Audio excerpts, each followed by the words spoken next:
আমাদের ওদিকে জানেন তো, আমাদের ওদিকে পুজো অর্চনা বন্ধ হয়ে গেছে। আমাদের ওদিকে আর পুজো অর্চনা হয় না, ঠাকুরের কোনো পুজো অর্চনা হয় না। আপনাদের ওদিকে হয়? হয়? হ্যাঁ, মা আমার বলছে কোন জায়গায়, একটু বললেই বুঝতে পারবেন আপনাদের ওদিকে হয় কিনা। দেখবেন পুজোর সময়, আগেকার দিনে পুজো কিভাবে হতো জানেন? আগেকার দিনে পুজো হতো, মায়ের বিগ্রহ আনা হতো।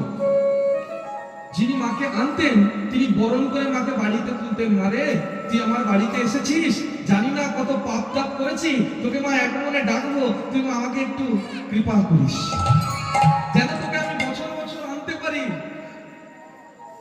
চোখের জলে বরণ ডালা দিয়ে বরণ করে করে বাড়িতে নিয়ে যাওয়া হতো। যিনি ঠাকুর মশাই তিনি ষোড়শ উপাচারে মায়ের পূজা করতেন। ষোড়শ উপাচারে এক মনে বৈদিক মন্ত্র পাঠ করতেন আগেকার দিনে। এগুলো হলো পুজোর নিয়ম। আর যখন বিসর্জন যেত তখন চোখের জলে ভাসতে ভাসতে মায়ের বিসর্জন দেওয়া হতো। কেন না, আমি তাকে ডেকেছি মা বলে, আমি তাকে কাকিমা জেঠিমা বড় মা বলে ডাকিনি, আমি ডেকেছি মা। আর মা যদি কারো সন্তানকে ছেড়ে চলে যায়, মা যদি কখনো সন্তানকে ছেড়ে চলে যায়, সে সন্তান চোখে জল না এনে থাকতে পারবে না। এরকম ভাবে আগে পুজো হতো। আর এখন আমাদের ওদিকে কি হয় জানেন?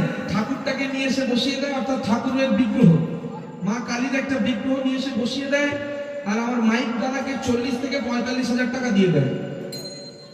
উনি একদম সুন্দর করে বক্স সাজিয়ে দেন, আর ঠাকুর মশাই যখন মন্ত্র বলা শুরু করেন ওম বিষ্ণু, তখনই চালিয়ে দেন ঢিপ ঢিপ ঢিপ ঢিপ ঢিপ ঢিপ ঢিপ ঢিপ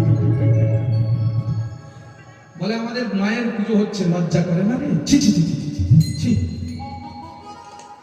বলতে লজ্জা করে না যে আমাদের মায়ের পুজো হচ্ছে? একবার লজ্জা লাগা প্রয়োজন। এটা মায়ের পুজো না, এটা শুধুমাত্র আরম্ভ। এগুলোকে বলা হয় অনুষ্ঠান। এগুলো আমাদের এদিকে হয়, আপনাদের এদিকে হয় কিনা জানি না। এবার বুঝতে পারলেন কেন বললাম যে পুজো অর্চনা বর্তমানে হয় না? এগুলো হচ্ছে পাপ, এটা কলিযুগের পাপ, এগুলো কলিযুগে হবে।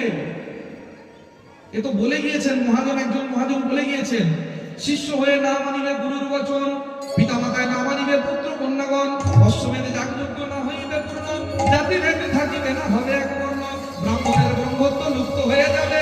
এই সব রঙ্গ ভাই কলিতে ঘটিবে, মহাকলিতে পরে ঘোর কলির অধিষ্ঠান, মনুষ্য জন্মিবে সব বৃহৎ প্রমাণ, ভয়ে কোথা যাইবে বেগুন গাছের কাছে, আকশিতে তুলিবে বেগুন সব গাছে গাছে, ব্যাঘ্রে বুঝিবে ছাগল মহিষে মুদিক, ছেলে মেয়ে রাজকন্যা না হইবে বেদ, শুদ্ধ হবে গুরু আর শিষ্য হবে ব্রাহ্মণ, কলিকালে এক বর্ণ হইবে যমন। ভেঙে বলবো না? বুঝতে পেরেছেন? বুঝতে পেরেছেন? একটু ভেঙে বলি। শিষ্য হয়ে না মানিবে গুরুর বচন, কলিযুগের শিষ্যরা গুরুদেবের কথা শুনবে না। পিতা মাতায় না মানিবে পুত্র কন্যাগণ, ছেলেমেয়েরা বাবা মার কথা শুনবে না। এটা কলির ধর্ম। আপনারা আমরা কেউ বাইরে না, এটা কলির ধর্ম। পিতা মাতায় না মানিবে পুত্র কন্যাগণ, অশ্বমেধ যাগ যজ্ঞ না হইবে পূর্ণ, বড় বড় যজ্ঞ অনুষ্ঠান আর দেখতে পাবেন না। দেখেছেন 3 দিন 4 দিন 5 দিন 5 মাস 10 মাস 1 বছর 2 বছর ধরে যজ্ঞ হচ্ছে, দেখেছেন? আগেকার দিনে হতো বড় বড় যাগযজ্ঞ হবে না, অশ্বমেধ যাগযজ্ঞ না হইবে পূর্ণ, জাতিভেদ থাকিবে না হবে এক বর্ণ, ব্রাহ্মণের ব্রহ্মত্ব লুপ্ত হয়ে যাবে। ব্রাহ্মণের ব্রহ্মত্ব থাকবে না। কেন? কি করে থাকবে? ব্রাহ্মণের ছেলে সকালবেলা উঠে গুট কাটা গালে দিয়ে নিয়ম কি? ব্রাহ্মণের ছেলে সকালবেলা উঠে স্নান করে ভগবান গোবিন্দের চরণে প্রণাম জানিয়ে সর্বপ্রথম কাজ সূর্যার গোদান। বাহ, বাহ, ওটা ভাত। সকালবেলা উঠে হচ্ছে কি?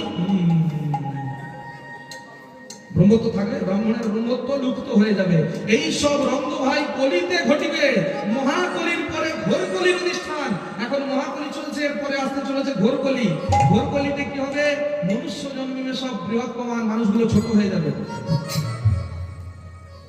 ভয়ে কেউ না যাইবে বেগুন গাছের কাছে, কেউ ভয় বেগুন গাছের কাছে যাবে না। কেন? এই যে কাঁটা আছে, কেন?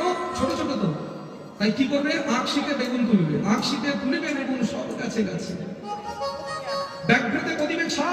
বাঘ আগে তৃণভোজী ছিল, বাঘ আগে মাংস খেত না, ঘাস খেত। সেই বাঘ কলিযুগে ছাগল খাবে, ব্যাখ্যাতে বলিবে ছাগ।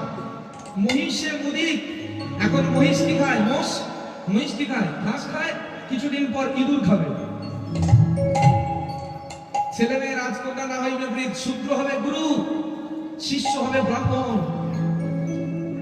কেবলমাত্র দীক্ষা দানের অধিকার ব্রাহ্মণদের।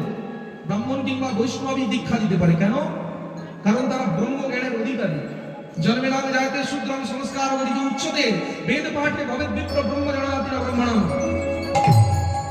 জন্মের পর একটা ছেলে শূদ্র থাকে। জন্মিলাম জায়তে শূদ্রং সংস্কার অধিক উচ্চতে, যখন তার সংস্কার করা হয় অর্থাৎ পৈতা দেওয়া হয়, উপনয়ন, তিনি তখন হয় দ্বিজ। সংস্কার দ্বিজ উচ্চতে বেদ পাঠে ভবেদ বিপ্র, যখন সে বই পড়ে, বেদ অধ্যয়ন করে, ঋক্সাম যদু অথর্ব আমাদের 4টে বেদ অধ্যয়ন করে, তখন সে হয় বিপ্র। বেদ পাঠে ভবেদ বিপ্র ব্রহ্ম জনাতি ব্রহ্মণম, যখন সে পূর্ণ ব্রহ্মজ্ঞানী হয়, সমস্ত বেদ অধ্যয়ন করার পর, তখন সে হয় একজন ব্রাহ্মণ। তাহলে কলিযুগে পুজো অর্চনা হবে না? হচ্ছে, সব বক্স পুজো হচ্ছে। আর যদি বক্স পুজো কিছু জায়গায় বন্ধ হয়, সেখানে বোতল পুজো হচ্ছে। এগুলো শুনতে খারাপ লাগলেও সত্য কথা। শ্রী গৌরহরি বুঝেছিলেন যে কলিযুগের মানুষ এর থেকেও বেশি পাপ করবে। আরো কত পাপ করলাম হরিবল। কলিযুগের পরমায়ু কত জানেন? কলিযুগের প্রত্যেক মানুষের গড় পরমায়ু 100 বছর। কলিযুগের মানুষরা বাঁচে কত বছর? 100 বছর। 100 বছর আর কেউ বাঁচছে? কেন বাঁচছে না জানেন? মা বসুমাতার উপর অত্যাচার। মা বসুমাতার উপর অত্যাচার। মা বসুমাতার পক্ষে যদি আগে বীজ বপন করা হতো, মা বসুমাতা নিজে ফল প্রদান করতেন, এনে বাবা তোরা খাবি খা। আর এখন সেই বসুমাতার গায়ে ডিএপি, ইউরিয়া, আরো যত রাসায়নিক জিনিস মারছি, মা তত আমাদের আয়ু কমিয়ে দিচ্ছে। মা ধীরে ধীরে ধীরে ধীরে আমাদের আয়ু কমিয়ে দিচ্ছে। আয়ু কমতে শুরু করেছে, 100 আর না। তাই গৌরহরি বুঝতে পারলেন সত্যের যিনি নারায়ণ, ত্রেতার নাম, তারপরে কৃষ্ণ, তিনি বুঝতে পারলেন কলিযুগের মানুষ বড় পাপী তাপী। না করবে পুজো অর্চনা, না মন দিয়ে করবে পুজো অর্চনা, অনুষ্ঠান করবে, পুজো অর্চনা করবে না, না করবে ভগবানের নাম আশ্রয়। তাহলে এদের উদ্ধার করবো কি করে? বলে উদ্ধার করার মতো একটাই কাজ। কি কাজ? নিজেও বলবো আর সকলকে বলাও। কি বলবো? হ্যাঁ, নিজেও বলবো আর সকলকে বলাবো। কি বলবো? হরে কৃষ্ণ কৃষ্ণ কৃষ্ণ হরে হরে, হরে রাম রাম রাম হরে হরে, হরে কৃষ্ণ